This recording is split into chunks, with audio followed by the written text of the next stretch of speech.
right, praising God this time for something we might have mentioned before, but I don't think we put it quite this way.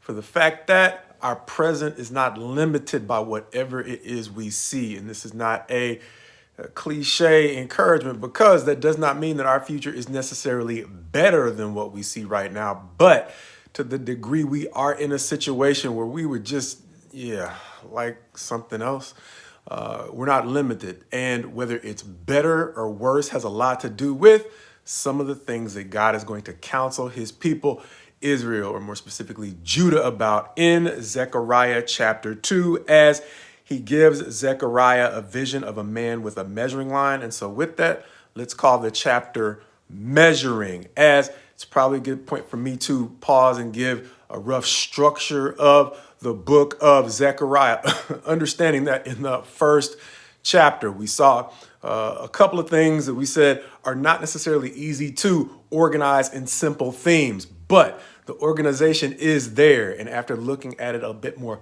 closely, what I seem to see is the man who we saw introduced to Zechariah in chapter 1, standing amongst the myrtle trees. It is going to be an individual who is going to seem to narrate roughly 7 or 8 visions that Zechariah is going to get over the first 6 chapters, at which point chapters 7 and 8 are going to have maybe a low-key or not so low-key theme of visions of restoration and cleansing of Jerusalem, understanding that the exiles are now split, at least in the book of Haggai. They are split between Babylonian exile in the north country and that first line of the remnant that has come back to resettle Jerusalem, understanding that Haggai is a contemporary of Zechariah, both of them starting out their prophecies in, I think it is the 2nd year of King Darius. I think he's Darius the Mede. Understanding that the Medes took over from the Babylonians, that's all too much history. But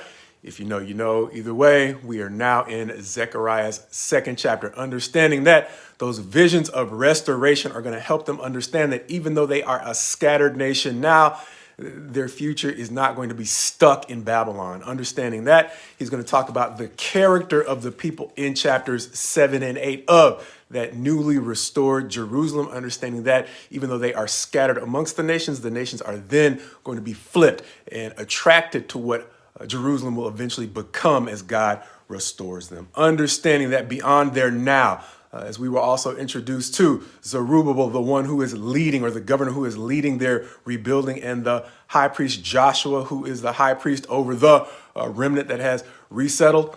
He is talking about beyond Joshua, who we're going to see has his own set of sins that need to be dealt with. There is the branch, who is going to be introduced to us as the branch, but is going to seem to be described in chapters 9 through 13 with various descriptions that all seem to be pointing forward towards one person, that being the Christ. Some of those characteristics beyond being called the branch and the light in the earlier chapters. He's going to be described as a king, quite possibly a cornerstone. And likewise, twice he's going to be referred to as a shepherd, but also a sacrifice. A lot of the descriptions that we will likewise see of the Christ in his own ministry in the Gospels, as the final chapter of the book of Zechariah seems to give us a vision of the day of the Lord, and understanding that the day of the Lord can simply refer to certain periods in time of his judgment. This seems to be pointing forward to the final day of the Lord, giving us one more chapter in the minor prophets that seems to point all the way forward to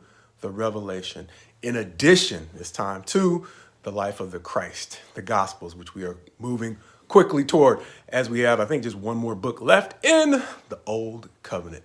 That aside, chapter 2 is simply going to basically give us, as we said, a vision of a man with a measuring line. And as Zechariah is getting these visions, he is going to have the same kind of exchange, a similar kind of exchange that John has in the Revelation, as he is being given different visions that he does not necessarily understand. And so likewise, Zechariah, as he's getting different visions and the angel is still there helping him, he is eager to ask the angel, what do these things mean? And so verse 2 is going to say, then I said, where are you going, to the man with the measuring line? At which point he's going to say he is going to measure Jerusalem, its width and its length. pointing forward to the time when Jerusalem shall be inhabited as a city without walls. Why? Because they're just negligent in their defenses? No. One, it's because they're going to have so many people that the walls are just going to get in the way of the abundance that God has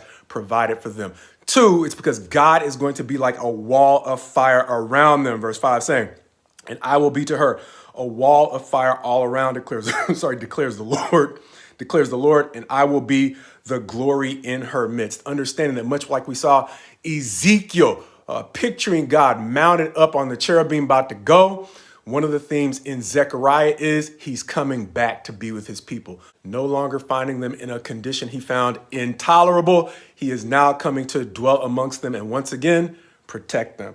Understanding that he is likewise going to flip the script, as we sometimes say, in verses 6 through at least verse 9, really 6 through 12, almost the end of the chapter. But really in 6 through 9, he's going to talk about the way he is going to flip the situation on those who once plundered Jerusalem, similar to what we saw in the four horns in the previous chapter, the four horns representing those who subdued Jerusalem in the days of their punishment, and the four craftsmen, those who were going to subdue the four horns. Likewise, chapter 2 is talking about a time when God is going to turn those who plundered Jerusalem and his people Judah into plunder for those who, as it's literally going to say, who once served them. It's going to go on to talk about at that point, they will rejoice. Once again, why? Just because their enemies have been defeated? No, because the Lord finds them the kind of people that he actually wants to be around. As verses 11 through 12 are going to talk about, as we mentioned, it is not just them defeating their enemies so that they can then become like the problem that God was removing from around them.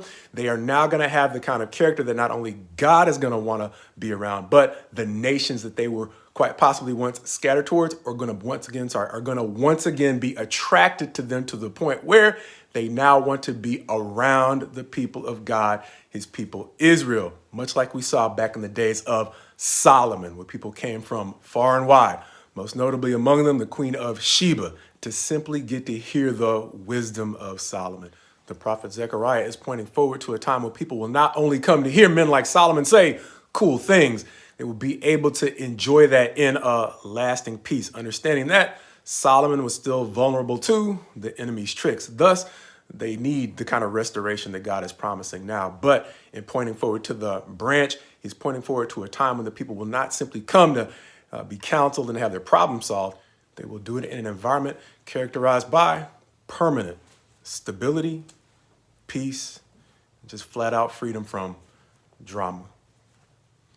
As the rest of the book of Zechariah will give us some wisdom as to how we can allow God to prepare us to fit in a drama-free environment.